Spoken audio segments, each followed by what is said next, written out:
आज हम तीन बहुत ही अलग अलग लेकिन आपस में जुड़ी हुई कहानियों पर बात करने वाले हैं। भारत में सहमति की उम्र पर एक बड़ी बहस, आर्कटिक में एक जियोपॉलिटिकल शतरंज का खेल और भारत के अपने स्पेस प्रोग्राम में आया एक संकट।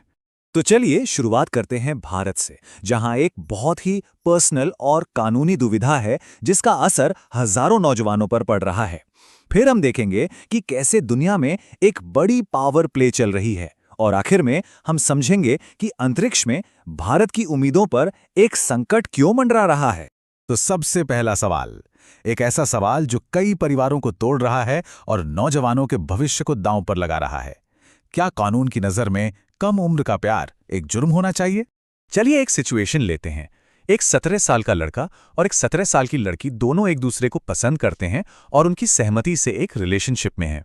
अब भारत का जो मौजूदा कानून है उसके हिसाब से जवाब, सच कहूं तो काफी चौंकाने वाला है। हाँ, कानून ये कहता है कि 18 साल से कम उम्र में दी गई सहमति की कोई कानूनी वैल्यू नहीं है, और बस इसी एक लाइन से ये रिश्ता एक अपराध बन जाता है। यहां तक कि सुप्रीम कोर्ट ने भी ये माना है कि पॉक्सो एक्ट यानी protection of children from sexual offences act, जो असल में बच्चों को यौन शोषण से बचाने के लिए बनाया गया था, उसका अक्सर गलत इस्तेमाल हो रहा है। कई बार परिवार वाले इसे एक हथियार की तरह इस्तेमाल करते हैं और आपसी सहमति से बने रिश्तों को क्रिमिनल केस में बदल देते हैं। और ये जो आंकड़े हैं ना, ये असल में कहानी बताते हैं। असम और महाराष्ट्र जैसे राज्यों का डेटा दिखाता है कि पीओसीएस के तहत दर्ज हुए करीब करीब 1/4 मामले असल में ऐसे रोमांटिक केस हैं। मतलब ये कोई छोटी मोटी बात नहीं है, बल्कि एक बहुत बड़ा मुद्दा है जो हमारे पूरे लीगल सिस्टम पर बोझ डाल रहा है। तो सवाल उठता है कि कानून कैसे तय करे कि कौन सा रिश्ता शोषण है और कौन सा सच्चा प्यार। कुछ देश इसके लिए एक बड़ा दिलचस्प सॉल्यूशन इस्तेमाल करते हैं, जिसे रोमियो एंड जूलियट क्लॉज कहते हैं। इसका तरीका बड़ा सिंपल और प्रैक्टिकल है। कानून ये देखता है कि दोनों पार्टनर्स की उम्र में कितना फासला है। अगर एज गैप कम है, मान लीजिए 2-3 साल का, तो इसे आपसी सहमति वाला रिश्ता माना जा सकता है। लेकिन अगर गैप बहुत ज्यादा है तो वो शोषण की तरफ इशारा करता है। चलिए अब इस पर्सनल दुविधा से निकलकर ग्लोबल स्टेज पर चलते हैं। अब हम एक ऐसी पावर प्ले की बात कर रहे हैं जो सुनने में किसी 19वीं सदी की कहानी लगती है, पर हो आज की दुनिया में रही है। देखिए, अमेरिका के लिए जमीन खरीदना कोई नई बात तो है नहीं, लेकिन जब प्रेसिडेंट ट्रंप ने कहा कि वो ग्रीनलैंड खरीदना चाहते हैं, जो डेनमार्क का एक स्वायत्त हिस्सा है, तो पहले तो ये एक मजाक लगा, पर अब ये एक गंभीर जियोपॉलिटिकल चिंता का विषय बन चुका है। तो सवाल है, ग्रीनलैंड ही क्यों और अभी क्यों? इसके पीछे कई वजह हैं। एक तो है मिलिट्री स्ट्रैटेजी, दूसरा पिघलती बर्फ की वजह से वहां तेल, गैस और बेशकीमती खनिजों का खजाना खुल रहा है, और तीसरा ये आर्कटिक में रूस और चीन के बढ़ते प्रभाव को रोकने का एक बड़ा दांव है। और यहीं पर बात बहुत सीरियस हो जाती है। ये सिर्फ एक जमीन का टुकड़ा खरीदने की बात नहीं है, ये पूरी की पूरी ग्लोबल व्यवस्था को चुनौती देने जैसा है। हम एक ऐसी दुनिया की तरफ बढ़ सकते हैं जहां अंतर्राष्ट्रीय कानून नहीं, बल्कि जिसकी लाठी उसकी भैंस वाला नियम चले। अब जमीन से उठकर अंतरिक्ष की ओर चलते हैं।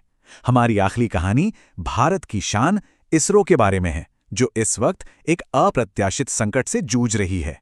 ये कोई एकाध नाकामी नहीं है, ये लगातार दूसरी बार हुआ है, वो भी पीएसएलवी रॉकेट के साथ, जिसे इसरो का वर्कहॉर्स माना जाता है।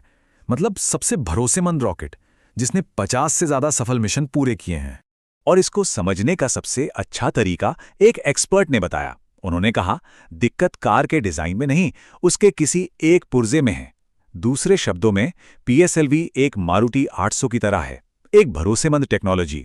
समस्या डिजाइन की नहीं, बल्कि मैन्युफैक्चरिंग या क्वालिटी कंट्रोल में किसी सिस्टमैटिक गड़बड़ी की है। और इसके जो नतीजे हैं, वो इसरो के लिए आप कह सकते हैं कि एक के बाद एक कई झटके हैं।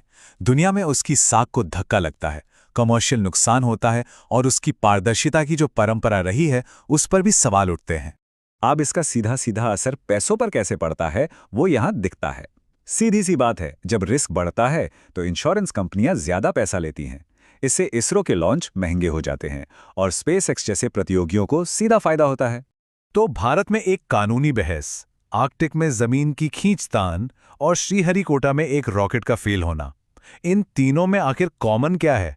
सुनने में तो तीनों बिल्कुल अलग लगती हैं, पर ये तीनों कहानियां एक बड़े सवाल की तरफ इशारा कर रही हैं। ये तीनों कहानियां असल में एक ही तरफ इशारा कर रही हैं। हमारी जो मुख्य संस्थाएं हैं, चाहे वो कानून हो, ग्लोबल पॉलिटिक्स हो या साइंस, उन पर आज की बदलती दुनिया का जबरदस्त दबाव है। और सवाल ये उठता है कि क्या हमारे बनाए हुए नियम इस नई हकीकत का सामना करने के लिए तैयार हैं, या फिर उन्हें नए सिरे से लिखने का वक्त आ गया है।